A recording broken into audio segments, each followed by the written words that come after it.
Here's a question I'm guessing no one will ever ask. Why were Bernardine Dohrn and Bill Ayers terrorists in the Weather Underground, and Code Pink founder Jody Evans involved with the Muslim Brotherhood during the Gaza flotilla? Ayers and Dohrn organized an effort to bring political pressure to bear on the Mubarak regime and Israel to allow for the aid from Hamas, which is the Muslim Brotherhood, to be delivered through Egyptian checkpoints. Remember, Ayers and Dohrn participated in the Weather Underground 1969 Days of Rage in Chicago. Last Friday's rioting in Egypt was dubbed by the Muslim Brotherhood Days of Rage. What a coincidence. Remember when we talked about that flotilla, how tense the world was. Evans and Code Pink lobbied Mubarak's wife for assistance, as well as the U.S. Embassy in Cairo. Guess who else was a strong supporter of the flotilla? The Muslim Brotherhood. Code Pink seems pretty darn cozy with the Muslim Brotherhood. Can you imagine a terrorist organization? You imagine if any of us were cozy with Hamas? Taking out a banner. They've gone so far as taking up banner ads on the Muslim Brotherhood's official English language website. Now, I want you to see this, because I don't even know what to think. I've never heard this kind of language before. This is disturbing. War arrests. Arrest the war criminals. Join us in cleansing our country. Cleansing our country? What does that even mean? I mean, cleanse the bathtub, cleanse the kitchen floor maybe, cleanse my clothes, but cleanse my country. Am I the only one that thinks that makes you think of ethnic cleansing? I've never heard anybody. Cleanse the country? What does that even mean? That's disturbing. But remember, this is coming from a group who is friends with former Weather Underground members. And on tomorrow's program, we will show you how they meant cleansing back in the 1960s. Because they did. They talked about killing 25 million Americans who just wouldn't get it. I don't know if Code Pink is thinking that. But Code Pink is not shy about its support for Hamas. The group bragged that Hamas terrorists guaranteed their safety in Gaza. I thought Code Pink was anti-war, anti-violence. Hamas? What are they doing with terrorists like Hamas? It's interesting to note a few other leftists who seem somewhat involved in what's happening in Egypt. Believe it or not, Wade Rathke, the Acorn guy, and Drummond Pike of the Tides Foundation are both on the board of the Organizers Forum. This is a forum that was planned to host their fall 2011 international dialogue in Egypt, where they will meet with labor and community organizers and other activists in Cairo. I'm sure they're there for social justice. That's it. What a coincidence. Wade Rathke even put on his website, or this is actually not Wade's website, this is the coalition's, the forum's website. It says, exciting changes and developments are currently taking place in Egypt, with elections coming soon to determine leadership transitions in what has been an autocratic regime now challenged by the Muslim Brotherhood, and succession and democracy issues. Coincidence just don't seem to stop. Why would Rathke and Pike plan a big get-together in Egypt? Maybe the flights to Cairo are cheaper than the flights to Vegas. I don't know. Maybe they've always wanted to see the pyramids. Or maybe they're sowing the seeds of unrest, because global revolution is what they're looking for.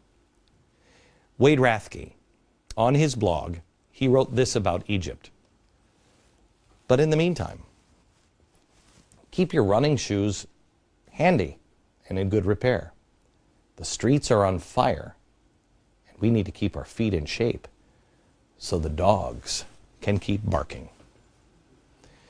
Oh, but we've heard from the new guy that wants to be, I mean, come on, Iran is clean. There's no weapons of mass destruction there. Iran is totally, they're not going for nukes. That guy. We've heard from him. The Muslim Brotherhood is not extreme. I know. We talked about that earlier in the show. And here's a list of their organizations and friends, just to put your mind at ease. Some of the organizations and friends, of course, are, Muslim Students Association. You certainly You certainly want to influence our kids, get into the universities. The Holy Land Foundation. Remember the trial in Dallas where they were found guilty of funneling $12 million to Hamas? Well, during the trial, many incriminating documents were entered into evidence. I showed you this one earlier. This is one of them. An explanatory memorandum on the general strategic goal for the group in North America, written by the Muslim Brotherhood operative and published in 1991. The strategic goal, quote, establishing an effective and stable Islamic movement led by the Muslim Brotherhood, which adopts Muslim causes domestically and globally, presents Islam as a civilization alternative, and supports the global Islamic State wherever it is. Just the necessary ingredients on the way to a caliphate. We have religious zealots who have made it their goal to take down, according to their own documents and their own words, to take down the Western way of life, coupled with American leftists who have made it their mission, their whole life, to take down the Western way of life. Some are terrorists, well, and some are terrorists. Some are just really good at business and propaganda. They both speak the same language, and they both have the same goal, not a caliphate, but control, revolution and control. You don't believe me? I don't really care. Do your own homework. Don't trust me on anything. Do your own homework. Go to glennbeck.com and look all of it up. You don't believe our research? Go find it yourself. Earlier this week, Code Pink and Common Cause hosted a demonstration, I think it was in Palm Springs, California. I want you to listen to the guy who attended the Code Pink rally where Van Jones had just spoken. Listen. Revolution now! Right. Revolution now! What's happening now in Egypt? Same thing needs to happen here. That was edited too tightly. He was asked by the reporter, what do you mean by revolution? And he said, oh, you know exactly what I mean. Revolution now. No, that would be a very bad idea. Isn't that inciting violence? Why is no one covering this? More next. In a few minutes, I'll show you this is the answer tonight. I'm going to give you a solution tonight. I showed you a map at the beginning of the program. It's the caliphate, the spread of a caliphate. You can't do this by yourself. You need friends. You need allies. Social justice is just part of Islam now. Social justice is all over the globe. And it's weird because so are all the same players here in America. Now we've spread this to the rest of the world. Propaganda and social justice, both progressive ideas. It's why the Muslim Brotherhood put the kid on the banner right here. It says freedom. In English, this is the Muslim Brotherhood website in English. It says freedom. It's great. But in the Arabic website, the version here, it just says prepare. They know that the word prepare with two swords doesn't sell to you, but a girl saying freedom does. May I recommend that you prepare? It's the same thing that we had with Hope and Change. It's the same thing with El Baradei and the National Association for Change. That's his new organization. There is an alliance between the left and the Islamicists. And that's not good for you, the Western lifestyle, or Israel. More on that next.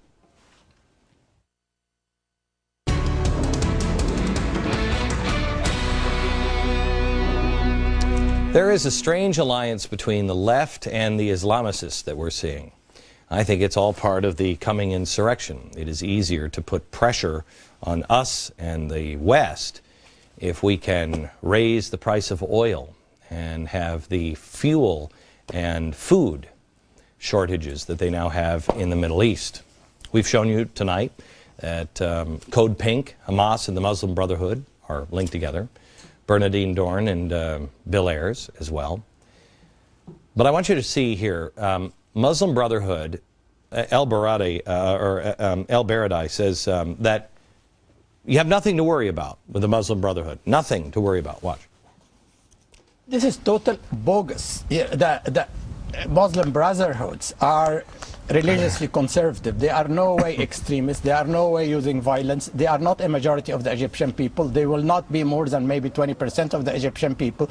You have to include them like in, new evangelical, groups in the U.S. like the Orthodox Jews in Jerusalem. Okay. I mean, that is, they are not. Okay. They're not violent, and they're not extremists. They want, in their own literature, they want a caliphate, a global Islamic state. But they're just like the evangelicals. Are they now? I think I've heard this before. Evangelicals and Orthodox Jews. Who's compared them, terrorists, to that? Radical Christianity is just as threatening as radical Islam in a country like America. Really? Look, you can call it a new world order or a caliphate, but the world right now is being divvied up. And the uber left and the Islamicists and the global elites are moving in the same direction. I'm not saying they're plotting together. The Islamicists and the uber left are. And they share some commonalities. I want to show you this. This is a anonymous pamphlet that is being distributed in the Middle East. It's hard to get a hold of because it's not being passed around on the internet. According to the Guardian newspaper, it is being passed out in Cairo. What is it? How to protest intelligently. If you go through it, you will see here, you go out in major streets, protest, shows you a little map, how to do it, shows you what to wear, what to bring. Here it shows how to spray things in the face of cops.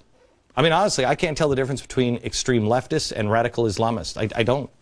Except I haven't seen anybody on the left take an airplane and blow up the buildings. But they're both going for a new world order, and they're both doing it through riots. Tomorrow, I'll show you what the left is doing to bring violence and a new world order about. But let me just leave you with this just for tonight, because I don't want these shows, because they're pretty bleak. I don't want it to be hopeless. There is something that I would ask you to do.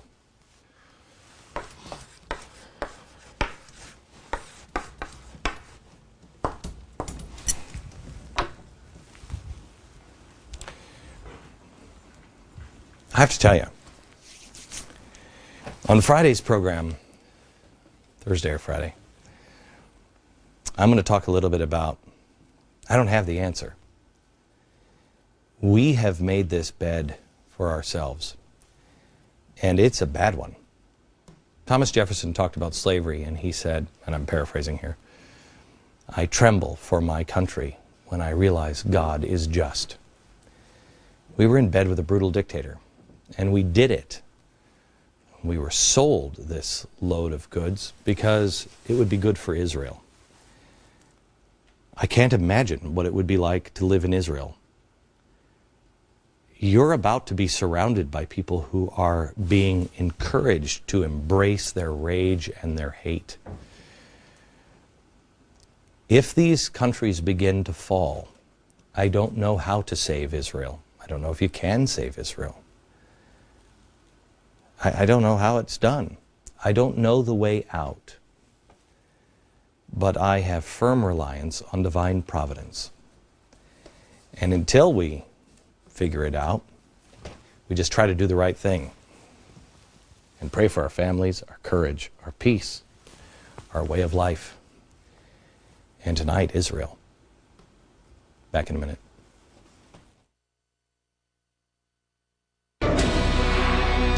We've shown you the last 2 days who's protesting in Egypt, who the Muslim Brotherhood is, but who's protesting here in the U.S.? And we told you tonight about the food shortages and the rise of the cost of food. Who's exploiting that? Tomorrow we're going to expose the radical leftists who are organizing right in our own backyard and what they're really after.